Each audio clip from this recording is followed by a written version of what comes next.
Hello বন্ধুরা, আমি পায়েল। তোমাদের প্রত্যেককে আমার চ্যানেল অগ্নিশা সায়েন্স ক্লাসে স্বাগত। যারা নতুন নতুন আমার চ্যানেলে জয়েন করেছো সবাইকে অনেক অনেক ওয়েলকাম আমার চ্যানেলে। আশা করি সবাই ভালো আছো, সুস্থ আছো। আজ আমি যে ভিডিওটা দিচ্ছি তোমাদেরকে ক্লাস 12 এর জন্য বায়োলজি ইনসুলিন প্রস্তুতি। তোমরা বলেছো এই টপিকটা একটু বলে দিলে ভালো হয়, সেই জন্য বুঝিয়ে দিচ্ছি। ইনসুলিন প্রস্তুতি তোমরা যেই চ্যাপ্টারে পড়বে, বায়োটেকনোলজি চ্যাপ্টারটাই পড়বে। এই বছরের জন্য খুব ইম্পর্টেন্ট পার্ট, কম্পিটিটিভ এক্সামের জন্য ভীষণ ইম্পর্টেন্ট পার্ট। ক্লাস 12 এর জন্য প্রত্যেকটা ইউনিট আলাদা আলাদাভাবে আমার সাজেশন দেওয়া আছে, ডেসক্রিপশনে লিঙ্ক দেওয়া থাকবে, যেগুলো আমি তোমাদেরকে ভিডিও দিয়েছি। Practice question, MCQ, SAQ, question অ্যান্সারের মাধ্যমে তোমাদের সাথে আলোচনা করেছি, সেগুলোও লিঙ্ক দিয়ে দেবো। কিছু মডেল কোয়েশ্চেন পেপারের কোয়েশ্চেন অ্যান্সার আমার তোমাদের সাথে ডিসকাস করা আছে, সেগুলোও ডেসক্রিপশনে লিঙ্ক দিয়ে দেবো। যারা প্রথম ভিডিও দেখছো চ্যানেলকে সাবস্ক্রাইব করে সাজেশনের ভিডিওগুলো, কোয়েশ্চেন অ্যান্সারের ভিডিওগুলো চেক করে নিও। যারা আছো আমার চ্যানেলে, তোমরা বন্ধুদের সাথে ভিডিও শেয়ার করো, তাহলে তারাও চ্যানেলে জয়েন করতে পারে। আজকের টপিক ইনসুলিন বায়োসিনথেসিস।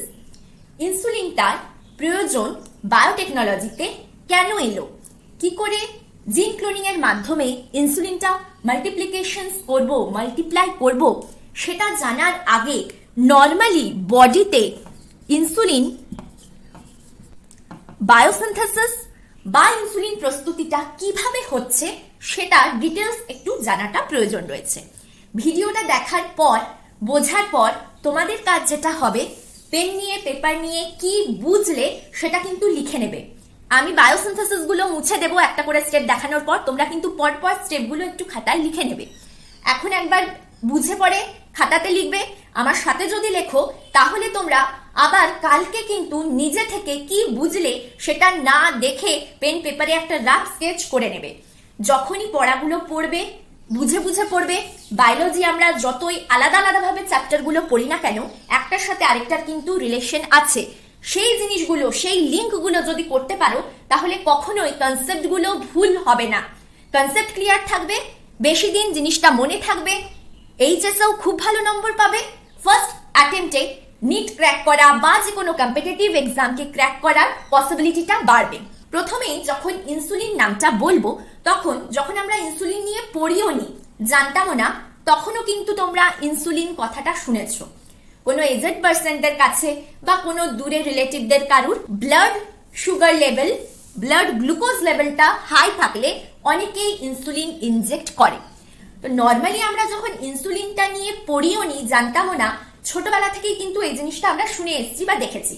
আর এখন এই ব্যাপারটা তো অনেকটাই কমন হয়ে গেছে, ইনসুলিন ইনজেকশনটা নেওয়া। আরে ইনসুলিনটা কি করে? এখান থেকে আমরা এটা বলতে পারি, ইনসুলিন ব্লাড গ্লুকোজ লেভেলটাকে কন্ট্রোল করে। এটা হচ্ছে একটা ইনসুলিনের ফাংশন।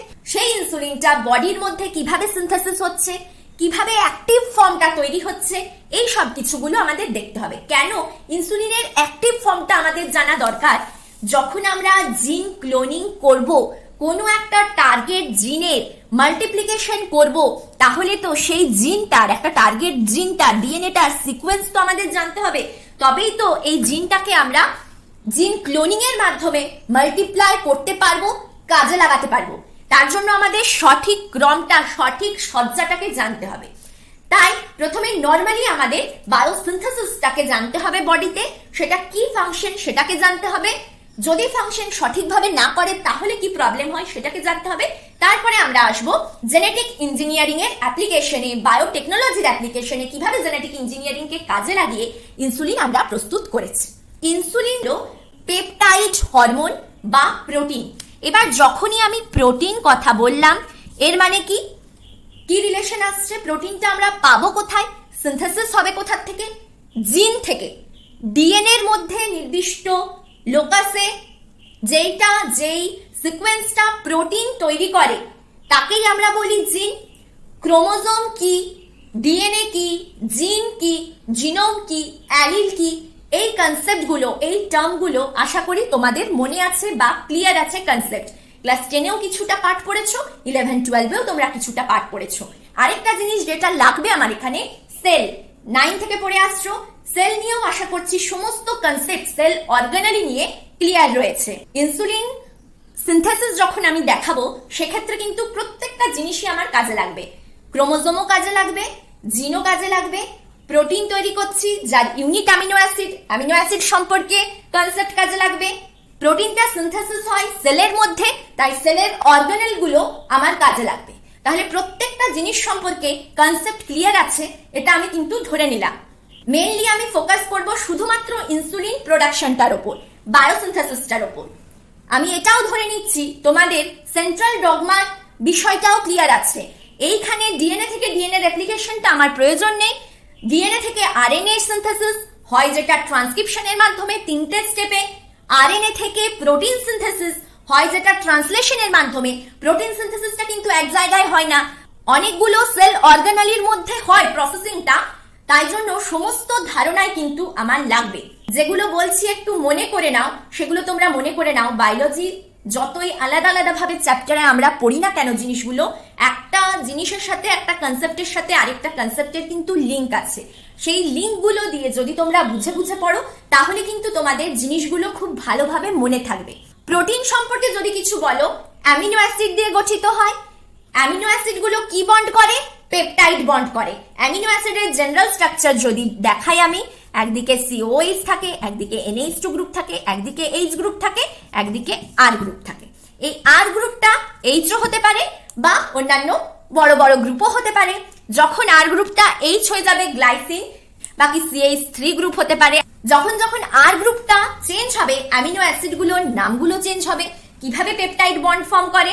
একটা অ্যামিনো অ্যাসিডের এই OH গ্রুপটা আর অন্য একটা অ্যামিনো অ্যাসিডের এখান থেকে H গ্রুপ বেরিয়ে যায়, জল হয়ে নিয়ে পরে তৈরি করে পেপটাইড বন্ড। আশা করছি সমস্ত কনসেপ্ট গুলো তোমাদের কাছে ক্লিয়ার আছে। প্রোটিনের একক অ্যামিনো অ্যাসিড, অ্যামিনো অ্যাসিড গুলো পেপটাইড বন্ড দিয়ে জয়েন হয়ে হয়ে পলিপেপটাইড গঠন করে প্রোটিন তৈরি করছে। এই প্রোটিনটা হলো, প্রোটিন হরমোন হলো ইনসুলিন। মানে যার মধ্যে কি থাকবে? পেপটাইড বন্ধন থাকবে, অ্যামিনো অ্যাসিড থাকবে। প্রোটিনটা সিনথেসিস হবে কার মাধ্যমে? ট্রান্সলেশনের মাধ্যমে, mRNA থেকে। এবারে mRNAটা সিনথেসিস কার মাধ্যমে হবে? ট্রান্সক্রিপশনের মাধ্যমে, ডিএনএ থেকে। ইনসুলিনের জন্য এই টোটাল প্রসেসটা হবে কোথায়? অগ্নাশয়ের, আইলেটস অফ ল্যাঙ্গারেন্সের বিটা সেলে। প্রত্যেকটা রিঅ্যাকশন যতগুলো স্টেপ আমি দেখাবো প্যানক্রিয়াসের বিটা সেলে হবে। প্যানক্রিয়াসে যতগুলো টাইপের সেল আছে, এক রকমেরই তো সেল থাকে না, alpha cell, beta cell, gamma cell, delta cell. কোথা থেকে কি সিক্রেশন হয়, কোন হরমোনগুলো? মনে করো তোমরা, ইনসুলিন সিক্রেশন হয় বিটা সেল থেকে। এবারে বিটা সেল বলে দিলাম, এই সেলটার মধ্যেও তো তার নিজের অর্গানেল গুলো রয়েছে। নিউক্লিয়াস রয়েছে, সাইটোপ্লাজম রয়েছে, এন্ডোপ্লাজমিক রেটিকুলাম রয়েছে, ইআর রয়েছে, রাইবোজোম রয়েছে। প্রত্যেকটা কিছুই বিটা সেলের আন্ডারে পড়ছে। এই সমস্ত কোষ অঙ্গাণুগুলো, এই কোষ অঙ্গাণুগুলোতে কিভাবে ইনসুলিন সিনথেসিসটা হচ্ছে এরপরে আমরা দেখব। মানে যতগুলো আমি রিঅ্যাকশন এখন দেখাবো তার স্থানটা কোথায় বললাম? প্যানক্রিয়াসের বিটা সেলে, প্যানক্রিয়াসের আইলেটস অফ ল্যাঙ্গারেন্সের বিটা সেলে, যেখান থেকে ইনসুলিন প্রোটিন হরমোন নিঃসরণ হয়। বিটা সেলের মধ্যে রয়েছে কে? একটা অর্গানালি, নিউক্লিয়াস। নিউক্লিয়াসের মেমব্রেন কটা? কটা পার্ট মনে করো। নিউক্লিয়াসের মধ্যে যে ক্রোমোজোম থাকে, ক্রোমোজোম কি, ডিএনএ কি, জিন কি, অ্যালিল কি, জিনোম কি, প্রত্যেকটা টার্ম মনে করে নাও। সেই ক্রোমোজোমের ক্রোমোজোম নাম্বার 11তে, ক্রোমোজোম নাম্বার 11 এর মধ্যে একটা পার্টিকুলার স্পেসে, সিকোয়েন্সে প্রেজেন্ট থাকছে ইনসুলিনের জিনটা। বিটা সেলের মধ্যে যে নিউক্লিয়াস রয়েছে তার ক্রোমোজোম নাম্বার 11তে, 11-এ থাকে ইনসুলিনের জিন। ইনসুলিনের জিনটা মানে হচ্ছে কি ডিএনএ। ডিএনএটা ট্রান্সক্রিপশনের মাধ্যমে, ট্রান্সক্রিপশন যত সহজে বলছি এত সহজে হয় না, স্টেপগুলো তোমরা জানো। কি কি স্টেপ আছে? Initiation, elongation, termination. প্রত্যেকটার জন্য আলাদা আলাদা এনজাইম কি কি লাগছে সেগুলো তোমরা প্রসিডিওর গুলো পড়েছো, আমি অত ডিটেলস কিন্তু যাচ্ছি না, শুধু কিভাবে প্রোডাকশনটা হয় সেটা বলছি। তো সেই রকম ট্রান্সক্রিপশনের মাধ্যমে এই জিনটার থেকে নিউক্লিয়াসের মধ্যে তৈরি হচ্ছে ট্রান্সক্রিপশনের মাধ্যমে mRNA, মেসেঞ্জার আরএনএটা যখন তৈরি হয় তখন কিন্তু স্প্লাইসিংও হয়ে যায়, মানে একদম ম্যাচুরেশন হয়ে যাচ্ছে। তারপরে আমরা এই mRNAটা পাচ্ছি। এই mRNAটা নিউক্লিয়ার পোরের মাধ্যমে বেরিয়ে আসছে সাইটোপ্লাজমের মধ্যে। সেই সাইটোপ্লাজমের আন্ডারে, এবারে চলে এলাম আমি সাইটোপ্লাজমে। সাইটোপ্লাজমের মধ্যে কোনখানকার সেলের কথা বলছি? প্যানক্রিয়াসের বিটা সেলেরই কিন্তু প্রত্যেকটা আমি অর্গানালির কথা বলছি। সাইটোপ্লাজমের মধ্যে কে প্রেজেন্ট থাকে? রাইবোজোম প্রেজেন্ট থাকছে। রাইবোজোম যে শুধু সাইটোপ্লাজমে থাকে সেটা নয়, নিউক্লিয়াসের পর্দার মধ্যেও থাকছে। এন্ডোপ্লাজমিক রেটিকুলাম, যাদের মধ্যে রাইবোজোম গুলো বেশি থাকে তাদেরকে রাফ এন্ডোপ্লাজমিক রেটিকুলাম বলে, যেটা প্রোটিন সিনথেসিসে হেল্প করে। কাজগুলো তোমরা পড়েছো। গলগি বডি প্রোটিন সংশ্লেষে সাহায্য করে, এটাও তোমরা পড়েছো। এখন দেখো step by step protein synthesis গুলো কিভাবে হচ্ছে প্রত্যেকটা কোষ অঙ্গাণুতে। এক একটা জায়গায় এক এক রকম ভাবে এক একটা প্রসিডিওর হয়ে পড়ে আমরা প্রোটিনটা আলটিমেটলি পাবো। যে প্রোটিনটা আসছে, যেহেতু এটা ইনসুলিন প্রোডাকশন আমি দেখাচ্ছি, এই ইনসুলিনটা চলে যায় ব্লাডে, যেটার কাজ কি ব্লাড গ্লুকোজটাকে ডিক্রিজ করে। কিভাবে ডিক্রিজ করে? যদি সুগার লেভেলটা অনেক বেড়ে যায়, গ্লুকোজ লেভেলটা অনেক বেড়ে যায়, ইনসুলিনের কাজ সেই গ্লুকোজ গুলোকে লিভার আর মাসেলের মধ্যে স্টোর করে দেয়। স্টোর কিভাবে করবে? লিভার আর মাসেল মানে হচ্ছে তোমাদের যকৃতের পেশি স্টোর করে দেয়। স্টোর করবার জন্য কি হয়, গ্লুকোজের পলিমার তৈরি করে অনেকগুলো গ্লুকোজ, যাকে বলা হয় গ্লাইকোজেন। এই প্রসিডিওরটার নাম কি? গ্লাইকোজেনেসিস। জেনেসিস মানে সিনথেসিস, গ্লাইকোজেনেসিস। গ্লাইকোজেন প্রোডাকশনে হেল্প করছে ইনসুলিন। আর কি করছে? গ্লুকোজ লেভেলটাকে ডিক্রিজ করছে। গ্লাইকোজেনেসিসটা কোথায় হচ্ছে? মেইনলি হয় যকৃতের মধ্যে, লিভারের মধ্যে। এমআরএনএটা ট্রান্সক্রিপশনটা নিউক্লিয়াসে হলো, নিউক্লিওপোর দিয়ে বেরিয়ে এলো সাইটোপ্লাজমে এমআরএনএ। সাইটোপ্লাজমের মধ্যে কি রয়েছে? রাইবোজোম রয়েছে। এমআরএনএটা রাইবোজোমের সাথে যুক্ত হয়ে বড় আর ছোট, রাইবোজোমের স্ট্রাকচারটা মনে করে নাও, একটা ছোট পার্ট থাকে, একটা বড় পার্ট থাকে, 70S থাকে না 80S থাকে। প্রোক্যারিওটিক ইউক্যারিওটিক সেলের মধ্যে আবার আলাদা আলাদা ভাগ হয়। প্রাণী কোষ উদ্ভিদ কোষের মধ্যে কি ডিফারেন্স? এখানে তো উদ্ভিদ কোষ আসছে না, আমি প্রাণী কোষের কথা বলছি, সেগুলোও মনে করে নাও। প্রত্যেকটা জিনিস কিন্তু তোমরা পড়ে এসছো। এমআরএনএটার থেকে কি তৈরি হলো? রাইবোজোমের সাথে যখন জয়েন হলো, সাইটোপ্লাজমে কিন্তু পেপটাইড সিনথেসিসটা শুরু করে দেয়। মানে সাইটোপ্লাজমের মধ্যে কতগুলো অ্যামিনো অ্যাসিড যুক্ত হয়ে পেপটাইড বন্ডের মাধ্যমে একটা 23টা বা 24টা অ্যামিনো অ্যাসিডের ইনিশিয়েশন শুরু হয়ে যায়। মানে সাইটোপ্লাজমের মধ্যে ট্রান্সলেশনটা হতে শুরু হয়, অ্যামিনো অ্যাসিড গুলো যোগ হতে শুরু করছে। কিছু কিছু বইতে দেখতে পাবে যখন ইনসুলিন বায়োসিনথেসিস করবে, প্রিপো ইনসুলিন যেটা থাকে তার অ্যামিনো অ্যাসিড সিকোয়েন্স কোথাও কোথাও দেওয়া থাকে 109, কোথাও কোথাও দেওয়া থাকে 110। এই জিনিসটা 109 আর 110টা ডিফার করে এই পেপটাইডটা সিনথেসিসের ওপর। কোনো কোনো জায়গাতে এখানে 23টা ধরে ক্যালকুলেশন করে, যারা 23টা ইনিশিয়াল পেপটাইড ধরে, ইনিশিয়াল সিকোয়েন্স অ্যামিনো অ্যাসিডের সিকোয়েন্স ধরে ক্যালকুলেশন করবে, সেখানে ক্যালকুলেশনটা আসবে 109। যারা 24টা ধরে ক্যালকুলেশন করবে সেখানে আসবে 110।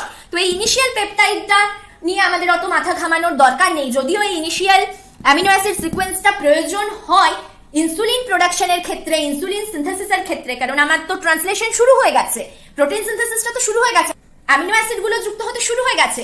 তবে অ্যাক্টিভ ইনসুলিন প্রোডাকশনে যেহেতু এটার কোনো ভূমিকা নেই, তাই তোমরা 23টা বা 24টা যে কোনো হিসেবেই লিখতে পারো।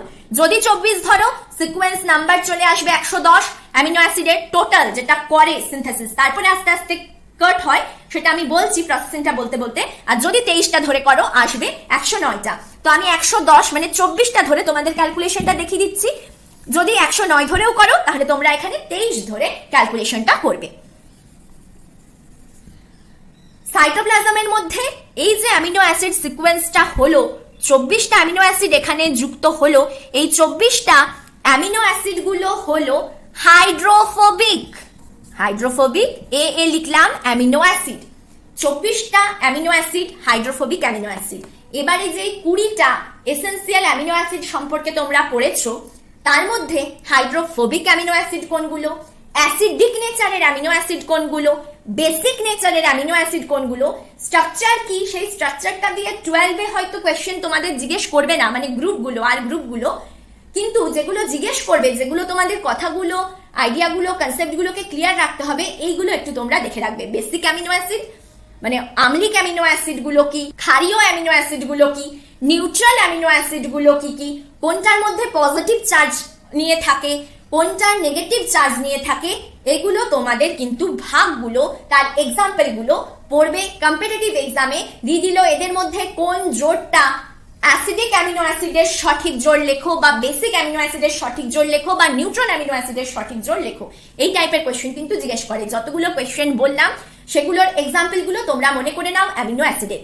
স্ট্রাকচার যদি বলো আর গ্রুপে প্রপার স্ট্রাকচার দিয়ে ক্লাস 12 এ কোয়েশ্চেন আসার চান্স কম, কিন্তু ক্লাসিফিকেশনের এক্সাম্পল দিয়ে কোয়েশ্চেন আসার চান্স রয়েছে। তাই এই পোর্শনটা একবার তোমরা মনে করে নাও। আমি আর ডিটেলসে প্রোটিন অ্যামিনো অ্যাসিড গুলো স্ট্রাকচার কোনটা কি ভাগ সেগুলো ডিটেলসে বললাম না। তবে এটা জানো, এইখানে যে অ্যামিনো অ্যাসিড গুলো তৈরি হচ্ছে সাইটোপ্লাজমের মধ্যে, সাইটোপ্লাজমটা কার? প্যানক্রিয়াসের, আইলেটস অফ ল্যাঙ্গারেন্সের, বিটা সেলের সাইটোপ্লাজমে যে পেপটাইডটা প্রথমে ইনিশিয়েশনটা হচ্ছে, ট্রান্সলেশনের প্রোটিনটা তৈরি হচ্ছে, যে অ্যামিনো অ্যাসিড সিকোয়েন্সটা আসছে 24টা অ্যামিনো অ্যাসিডের, সেগুলো হচ্ছে হাইড্রোফোবিক নেচার, মানে জলে থাকতে পারে না। সাইটোপ্লাজম এটা একটা রস যেখানে ম্যাক্সিমামটাই থাকে, কন্টেন্ট করে জল। তাই জন্য এখানে এই অ্যামিনো অ্যাসিড গুলো থাকতে পারবে না। কোথায় যাবে? যেখানে লিপিড রয়েছে সেখানে তারা চলে যাবে। এবার সেই জায়গাটা কোনটা? কোষের কোন অর্গানেলিতে তাহলে এরা যাবে? সেইটা হলো সাইটোপ্লাজমের পর এই এমআরএনএ, রাইবোজোম, আর রাইবোজোমের সাথে যে পেপটাইডটা রয়েছে, অ্যামিনো অ্যাসিড সিকোয়েন্স রয়েছে 24টা অ্যামিনো অ্যাসিডের, চলে আসবে রাফ এন্ডোপ্লাজমিক রেটিকিউলামে। রাফ এন্ডোপ্লাজমিক রেটিকিউলামে কেন যাবে না? সেখানে আরো রাইবোজোম থাকবে, প্রোটিন সিনথেসিস করে। কোন endoplasmic reticulum? Rough. Smooth endoplasmic রেটিকুলামের কাজটা কি সেটা তোমরা মনে করো। তাহলে এই রাফ এন্ডোপ্লাজমিক রেটিকুলামে এলো কে? রাইবোজোমটা এলো, এমআরএনএ এলো, আর এলো 24টা সিকোয়েন্সের অ্যামিনো অ্যাসিডটা। এইখানে আসবার পরে কি হবে? আরো পেপটাইড বন্ড দিয়ে অ্যামিনো অ্যাসিড সিকোয়েন্সটা রাফ এন্ডোপ্লাজমিক রেটিকুলামে সিনথেসিস হতে থাকবে।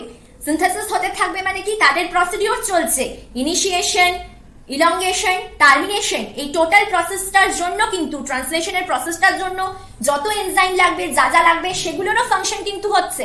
আমি সেই ডিটেলস গুলো বলছি না।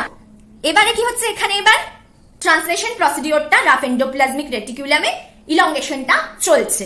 ইলংগেশন যখন চলছে, এরপরে যেটা আসবে 25 নম্বর অ্যামিনো অ্যাসিড এলো, 26 নম্বর এলো, অমনি করতে করতে 54টা অ্যামিনো অ্যাসিড জয়েন হলো। যখন 54টা অ্যামিনো অ্যাসিড জয়েন হলো, এই পোর্শনটাকে 25 to 54 মানে কতগুলো অ্যামাউন্ট হলো? সিকোয়েন্সটা নাম্বার হচ্ছে 25 to 54, কিন্তু সিকোয়েন্সটা দাঁড়াচ্ছে 30টা। এই 30টা অ্যামিনো অ্যাসিড সিকোয়েন্স হচ্ছে বি শৃঙ্খল।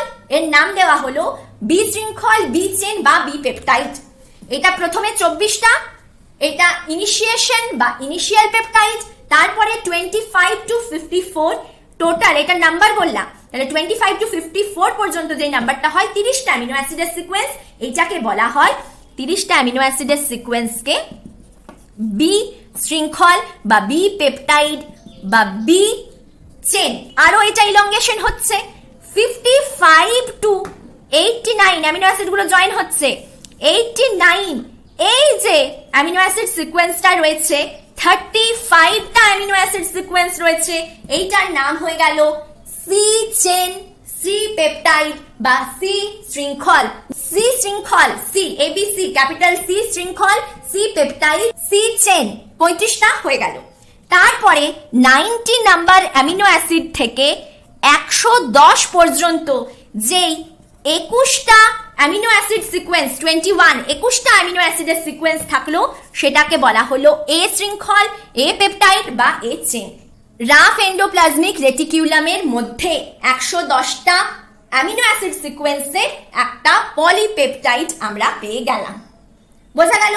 প্রথমে ইনিশিয়াল পেপটাইডটা 24টা, তারপরে 30টা পেপটাইড এলো, নাম্বার হচ্ছে 25 to 54, যেটাকে বলবো বি শৃঙ্খল। তারপরে যেটা 55 থেকে 89 পর্যন্ত 35 এর একটা শৃঙ্খল এলো, যাকে নাম দেওয়া হয়েছে সি। তারপরে 90 থেকে 110 পর্যন্ত 21টা যে শৃঙ্খল এলো, তার নাম দেওয়া হয়েছে এ। যেখানে এ, সি আর বি এই অ্যামিনো অ্যাসিড সিকোয়েন্স গুলো কিন্তু সব ইনসুলিনের ক্ষেত্রে একই থাকতে হবে। একই থাকতে হবে মানে বি শৃঙ্খলে 30টাই অ্যামিনো অ্যাসিড শৃঙ্খল থাকে ফিক্সড, এটা।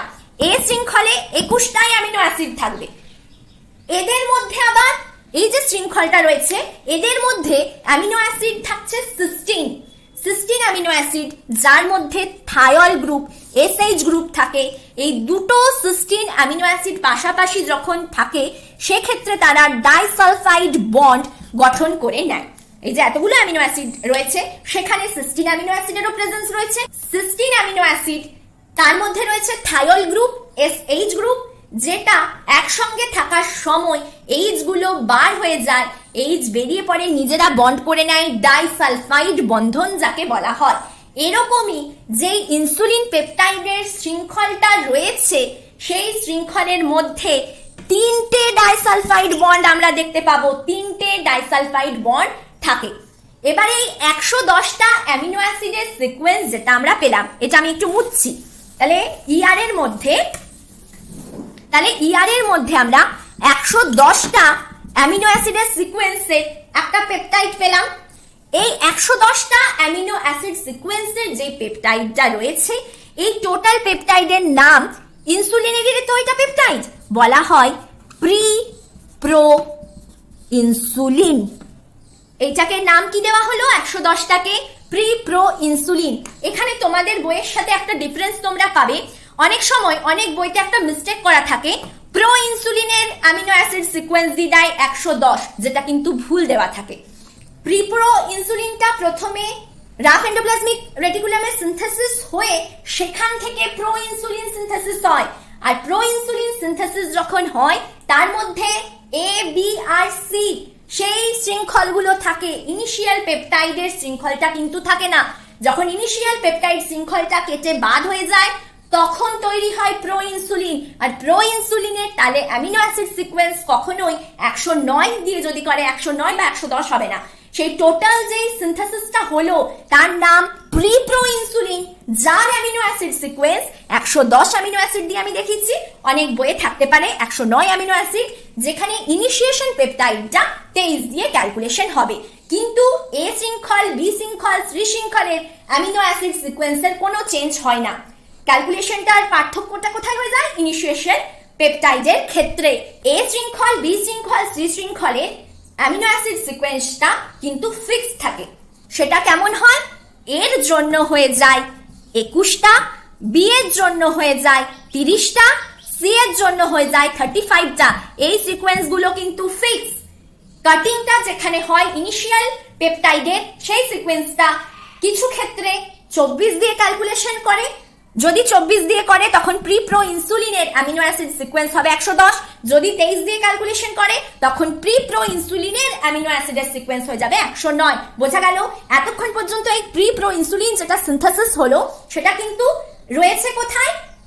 এন্ডোপ্লাজমিক রেটিকুলামের মধ্যে, মানে রাফ এন্ডোপ্লাজমিক রেটিকুলামের মধ্যেই রয়েছে। রাফ এন্ডোপ্লাজমিক রেটিকুলামে একটা এনজাইম রয়েছে। সেটা কি এনজাইম? পেপটাইডেজ এনজাইম, যেটা পেপটাইডটাকে কাট করে। সিনথেসিসটা কিরকম ভাবে হয়েছিল? এটা হলো 24টা ইনিশিয়েশন পেপটাইড, তারপরে আমি বললাম এলো বি শৃঙ্খল, বি শৃঙ্খল কটা এলো? 30টা, তারপরে এইটা ধরো আসছে এতদূর পর্যন্ত 35টা শৃঙ্খল, সি শৃঙ্খল, তারপরে এইরকম ভাবে আসে এই শৃঙ্খলটা, এ শৃঙ্খল, যেটা 21 অ্যামিনো অ্যাসিডের শৃঙ্খল। প্রথমে যখন সিনথেসিস হয় এটা কি টোটালটা হলো, এটা 24টা, এটা টোটালটা হচ্ছে প্রি প্রো ইনসুলিন 110টা অ্যামিনো অ্যাসিড সিকোয়েন্স। এটা তৈরি হলো রাফ এন্ডোপ্লাজমিক রেটিকুলামের মধ্যে। এরপরে কি বললাম? রাফ এন্ডোপ্লাজমিক রেটিকুলামের মধ্যে একটা এনজাইম আছে। কি এনজাইম? Peptidase enzyme. এই যে পেপটাইডেজ এনজাইম, এটা আবার টু টাইপ হয়। একটা হলো এন্ডোপেপটাইডেজ, একটা হচ্ছে এক্সোপেপটাইডেজ। এন্ডোপেপটাইডেজ যে কি করে? ভেতরে, এন্ডো মানে হলো ভেতরে, ভেতরে কাট করে, তাকে বলা হয় এন্ডোপেপটাইডেজ। মানে একটা পেপটাইড বন্ডের সিকোয়েন্সে মিডিলে কাট করবে, মানে বুঝতে পারছো, সেই জন্য এর নাম এন্ডো। এক্সো মানে যারা বাইরের দিকে, এই পাশ থেকে বা এই পাশ থেকে বাইরের দিকে কাট করবে তাদেরকে বলা হয় এক্সোপেপটাইডেজ।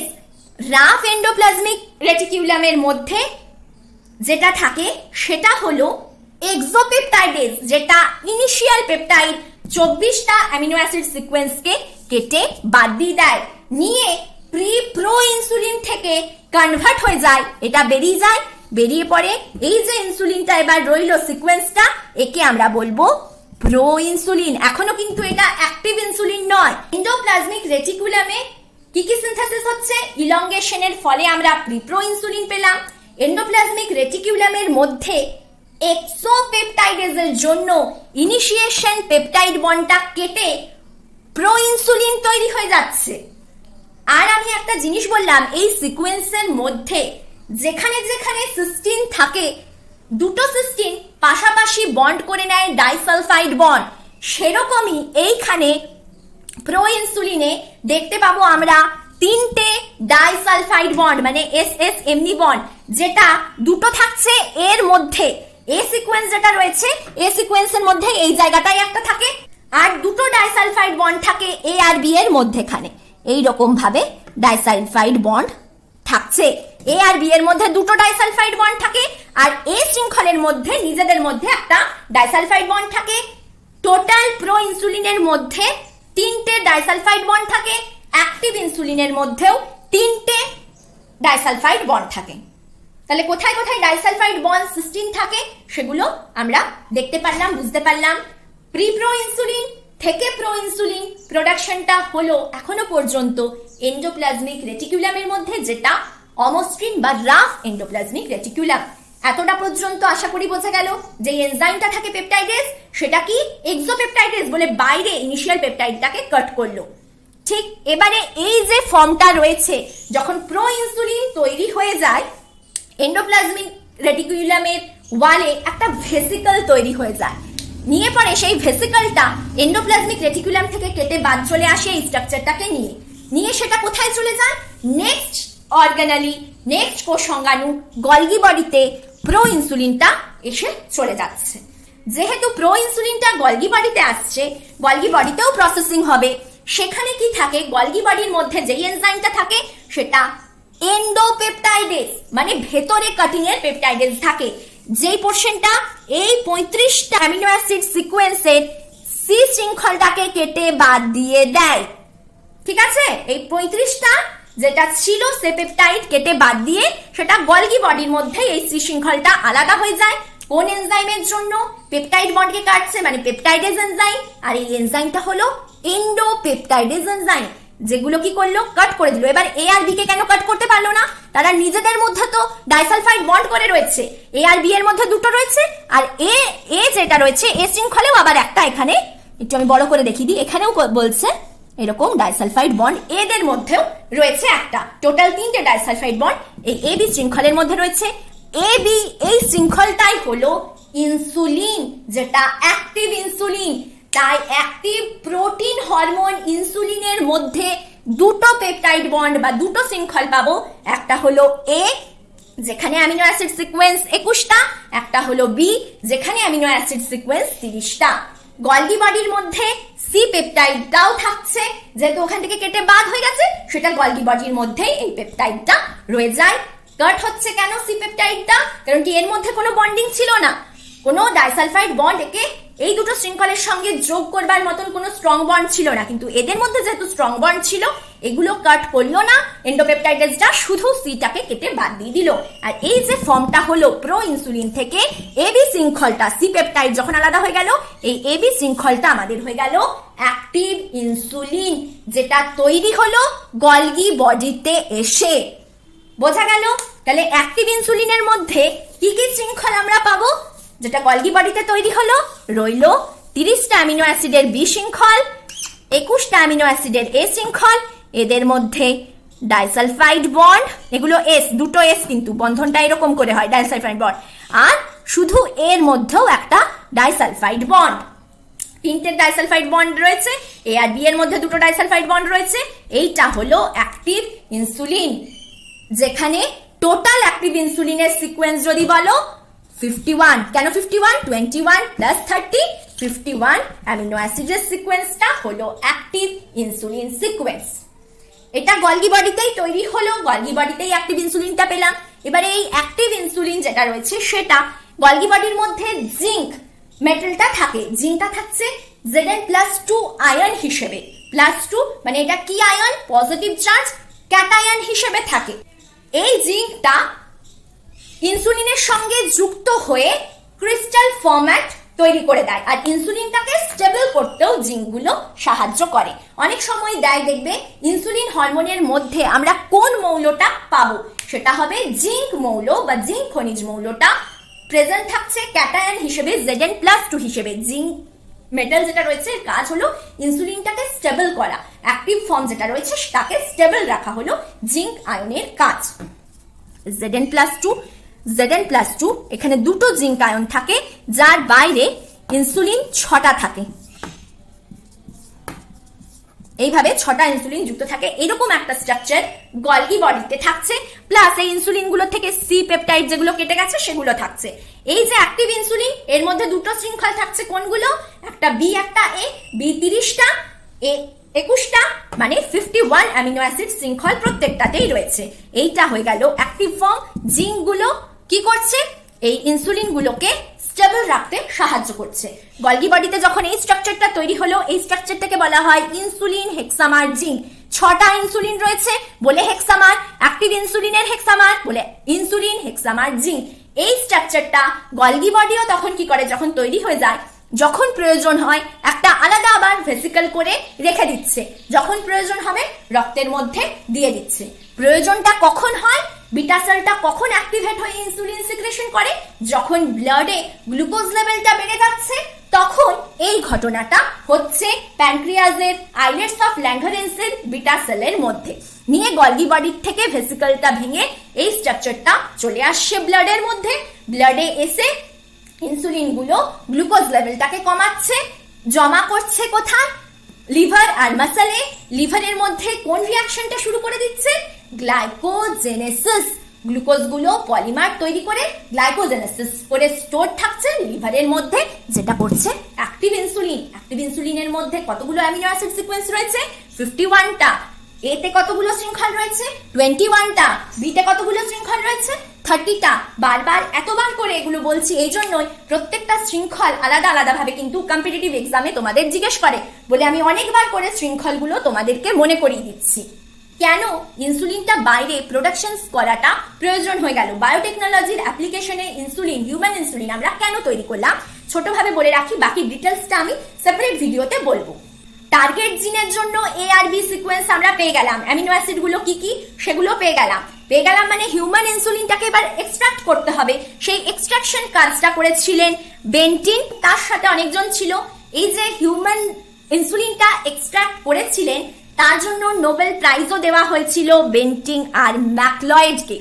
ম্যাকলয়েড যেই ইনস্টিটিউটের মধ্যে ল্যাবের মধ্যে কাজটা হয়েছিল, বেন্টিং করেছিল অনেকজনকে নিয়ে। রিসার্চ যখন হয় একটা জিনিস একা তো কেউ করে না, অনেকজন যোগদান করেন। প্রধান ছিলেন বেন্টিন, যেহেতু সেই ল্যাবের এইচওডি ছিল ম্যাকলয়েড, তাই নোবেল প্রাইজটা দুজনে মিলে কিন্তু এই ইনসুলিন এক্সট্রাকশনের জন্য পেয়েছিলেন। এক্সট্রাকশনটা কেন প্রয়োজন? এক্সট্রাকশনটা এই জন্যই প্রয়োজন, প্রথমে আমরা যদি সঠিক সিকোয়েন্সই না জানতে পারলাম, জিন ক্লোনিং এ আমরা টার্গেট জিনটা পাবো কোথায়, তার জন্য তো এই সঠিক সক্রিয় ইনসুলিনের সিকোয়েন্সিং গুলো আমাদের জানতে হবে। আর সেটা জানার জন্য তো এই জিনটাকে এক্সট্রাক্ট করতে হবে, এই ইনসুলিনটাকে এক্সট্রাক্ট করতে হবে হিউম্যান বডি থেকে। সেই কাজটা করেছিলেন বেন্টিং, তার সাথে অনেকজন ছিল সায়েন্টিস্ট আরো, কিন্তু এই কাজটা করবার জন্য নোবেল প্রাইজ পেয়েছিলেন দুজন, ম্যাকলয়েড আর বেন্টিং। এক্সট্রাকশন তো হলো, এবার জিনের তো সিকোয়েন্সিং গুলো করতে হবে, সঠিক সজ্জাটা, তবেই তো আমরা টার্গেট জিনটা পেয়ে তার মাল্টিপ্লিকেশনটা করব। সেই সঠিক সজ্জাটা সিকোয়েন্সিং করতে সাহায্য করেছিল স্যাঞ্জার, আর সিকোয়েন্সিং এর জন্য যে রিয়েজেন্টটা ব্যবহার করেছিলেন স্যাঞ্জার, সেটা হলো 1-fluoro-2,4-ডাইনাইট্রোবেনজিন। এই রিয়েজেন্টটাকে নিয়ে স্যাঞ্জার ডিএনএ সিকোয়েন্সিংটাকে করেছিলেন। সেই জন্য 1-fluoro-2,4-ডাইনাইট্রোবেনজিনকে স্যাঞ্জার রিয়েজেন্টও বলা হয়। তাহলে যেহেতু সঠিক ক্রম আমাদের প্রয়োজন হবে, এক্সট্রাক্ট করতে হবে, সেটাকে সিকোয়েন্স করতে হবে, তবে আমরা টার্গেট জিন পাবো, তবে আমরা জিন ক্লোনিং করতে পারবো, বায়োটেকনোলজির ফলে ইনসুলিন প্রোডাকশন করতে পারবো, মাল্টিপ্লিকেশন করতে পারবো। এবারে এই প্রসিডিওরটা আমি পরে বলছি। এইভাবে এক্সট্রাক্ট করে সিকোয়েন্সিংটা করে রাখলো, টার্গেট জিনটা আমরা পেয়ে গেলাম। স্যাঞ্জার রিয়েজেন্ট কি? কম্পিটিটিভ এক্সামে কোশ্চেন আসে, মনে রেখো তোমরা। যদি সঠিকভাবে কাজটা না করলো ইনসুলিন প্রোডাকশনটা যদি ঠিকঠাক না হলো, সেক্ষেত্রে হয়ে যায় ডায়াবেটিস মেলিটাস। সুগার লেভেলটা বেড়ে যাচ্ছে, সঠিকভাবে ইনসুলিনটা সিনথেসিস হচ্ছে না, বা ইনসুলিনটা সিনথেসিস হচ্ছে সে প্রপার ফাংশন করতে পারছে না। সেই হিসেবে আবার ডায়াবেটিস মেলিটাসের অনেকগুলো টাইপ আছে, যার মধ্যে এটাকে তোমরা বলতে পারো মেনলি টাইপ 1 আর টাইপ 2। আরো টাইপ আছে, যেখানে টাইপ 2টা হলো কমন। মোটামুটি 90 to 95% যেই সুগার ডিজিজটা আমরা, ডায়াবেটিস মেলিটাস ডিজিজটা আমরা দেখি, সেটা হচ্ছে টাইপ 2। টাইপ 1টা কিছুটা অটো ইমিউন ডিজিজ হিসেবেও পরিলক্ষিত হয়, এটা যে কোনো এজে হতে পারে। টাইপ 1টা দুটো ক্ষেত্রে ইনসুলিনের প্রোডাকশনটা হয় কমে যায়, নয় ইনসুলিনটা প্রোডাকশন হচ্ছে সঠিকভাবে কাজ করে না। এক একটা ভাবে এক একটা জায়গার ফাংশনের জন্য ইনসুলিনের সিক্রেশনটা কম হয়, সেই হিসেবে এই টাইপগুলো করা হয়েছে। যেখানে টাইপ 1টাকে বলা হয় insulin dependent diabetes mellitus, type 2টার নাম হচ্ছে non insulin dependent diabetes mellitus, এভাবেও নামকরণ করা হয়। ইনসুলিন ডিপেন্ডেন্ট এটা কেন বলা হয় না, এখানে ইনসুলিন প্রোডাকশনটা ভীষণ কম হয়ে যায়, প্যানক্রিয়াস সেল ড্যামেজ হয়, বিটা সেল ড্যামেজ হয়, ইনসুলিন প্রোডাকশনটা কমে যায়, ইনসুলিনের প্রোডাকশনটা এখানে কম হয়। এখানে কি হচ্ছে, ইনসুলিন প্রোডাকশনটা হয় কিন্তু ইনসুলিন ফাংশনটা কমে যাচ্ছে, সঠিকভাবে কাজ করতে পারে না ইনসুলিন, তখনই ডায়াবেটিস মেলিটাস হয়ে যায়। আর যেহেতু ইনজেক্ট করতে হয় আমাদের ইনসুলিনটাকে, তার জন্য ইনসুলিনের প্রয়োজন হয়, তার জন্য প্রয়োজন হলো আমাদের হিউম্যান ইনসুলিনটা মাল্টিপ্লিকেশন করার, যাতে সাফিসিয়েন্টলি ইনসুলিন আমরা দিতে পারি ডায়াবেটিস রোগ হলে। ওই জন্য বায়োটেকনোলজিতে ইনসুলিন প্রস্তুতিটা করা হলো। যখন হিউম্যান ইনসুলিন আবিষ্কার হয়নি, পিগ ইনসুলিন আইসোলেট করেও কিন্তু ইনজেক্ট করা হয়েছিল হিউম্যানদের ওপর, ঠিক আছে। সেখানে সেই যে ইনসুলিনটা, পিগ থেকে আমরা যে ইনসুলিনটা পেয়েছিলাম, তার নাম হলো পরসিন ইনসুলিন। এই ইনসুলিনটা দেওয়া হলো মানুষের মধ্যে, যখন ইনজেক্ট করা হলো ডায়াবেটিস মেলিটাসের জন্য, সেখানে একটু অ্যালার্জিক প্রবলেম দেখতে পাওয়া গেল। কেন হলো এই প্রবলেমটা? কারণ কি, পিগের ইনসুলিন যেটা ছিল, যেই দুটো শৃঙ্খলই ছিল, এ শৃঙ্খল আর বি শৃঙ্খল, সেখানে এ শৃঙ্খলটা 21টাই অ্যামিনো অ্যাসিড সিকোয়েন্স ছিল, কিন্তু বি শৃঙ্খলের মধ্যে 30টার জায়গায় 29টা অ্যামিনো অ্যাসিড সিকোয়েন্স ছিল। মানে এখানে পিগদের পরসিন ইনসুলিনের ক্ষেত্রে 50টা অ্যাক্টিভ ইনসুলিনের অ্যামিনো অ্যাসিড সিকোয়েন্স ছিল, যেখানে হিউম্যান ইনসুলিনের অ্যাক্টিভ ইনসুলিনের মধ্যে অ্যামিনো অ্যাসিড সিকোয়েন্স 51। তার জন্য যখন আমরা পিগ থেকে ইনসুলিন আইসোলেটেড করে ইনজেক্ট করলাম হিউম্যানের মধ্যে, একটা অ্যালার্জিক ওয়ে, কারণ এইটাকে কি দেখতে পাচ্ছে, পরসিনটাকে তখন যেহেতু একই রকম নয়, বডিটা কি করছে, অ্যান্টিজেন হিসেবে সেন্স করছে, তার এগেনস্টে অ্যান্টিবডি তৈরি করছে, তার জন্য অ্যালার্জেটিক রিয়াকশন দেখতে পাওয়া গেল। তাই প্রয়োজন পড়লো হিউম্যান ইনসুলিন আইসোলেট করা, হিউম্যান ইনসুলিন ক্লোন করার, যার জন্য হিউম্যান ইনসুলিনটাকে ক্লোন করবার জন্য প্রয়োজন হলো জেনেটিক ইঞ্জিনিয়ারিং এর। তাই হিউম্যান ইনসুলিনটাকে আমরা মাল্টিপ্লিকেশন করলাম ক্লোনিং এর মাধ্যমে, যে পোর্শনটা আমি নেক্সট একটা ভিডিওতে তোমাদেরকে বলবো। আজকে ইনসুলিন প্রোডাকশন নর্মালি বডিতে কিভাবে হলো সেটা বললাম, যদি প্রপার ইনসুলিন কাজ না করে ডায়াবেটিস মেলিটাস হয় সেটা বললাম। তার অনেকগুলো টাইপ আছে, কমন টাইপ টাইপ 2। আর প্রথমে যখন ইনসুলিনের অভাব দেখা দিল বডিতে, আমরা ইনসুলিনটা ব্যবহার করলাম পিগ থেকে নিয়ে পরসিন ইনসুলিন, সেখানে একটা প্রবলেম হয়ে গেল বিটা শৃঙ্খলে অ্যাক্টিভ ইনসুলিনে। টোটাল অ্যাক্টিভ ইনসুলিনটা 50 এদের, আমাদের 51। তার জন্য প্রয়োজন পড়লো মানুষের ইনসুলিনটা এক্সট্রাক্ট করবার, যে কাজটা বেন্টিন করলো, ম্যাকলয়েড করলো, নোবেল প্রাইজ পেলো। তারপরে প্রয়োজন হলো এ বির সঠিক অ্যামিনো অ্যাসিড ক্রমটা জানার, সিকোয়েন্সিং স্যাঙ্গার করলেন, স্যাঙ্গার রিয়েজেন্টটা কি সেটাও বললাম। তারপরে টার্গেট জিন আমরা এ আর বি পেয়ে গেলাম, এই টার্গেট জিনটা কিভাবে ক্লোন করা হবে, নিয়ে রিপ্রোডাকশন করব আমরা ল্যাবে। এই সিকোয়েন্সগুলোকে নিয়ে জেনেটিক ইঞ্জিনিয়ারিংকে কাজে লাগিয়ে বায়োটেকনোলজির অ্যাপ্লিকেশনটা কিভাবে করব, সেটা নেক্সট ভিডিওতে আমি তোমাদের বলবো। আজকে যতটা বললাম আশা করি তোমরা বুঝতে পেরেছো। এখানে অনেক কটা আমি ইনফরমেশন দিয়েছি, ছোট ছোট ইনফরমেশন, যেগুলো কোয়েশ্চেন আসে, অনেকবার করে রিপিট করেছি, সেগুলো ভালোভাবে এই জিনিসগুলো দেখো, পড়ো। কম্পিটিটিভ এক্সামের জন্য যদি টার্গেট করছো, এই পোর্শনগুলো তোমাদের লাগবে। তাহলে আজকে এখানেই ভিডিও শেষ করলাম, ভালোভাবে পড়ো। Thank you for watching.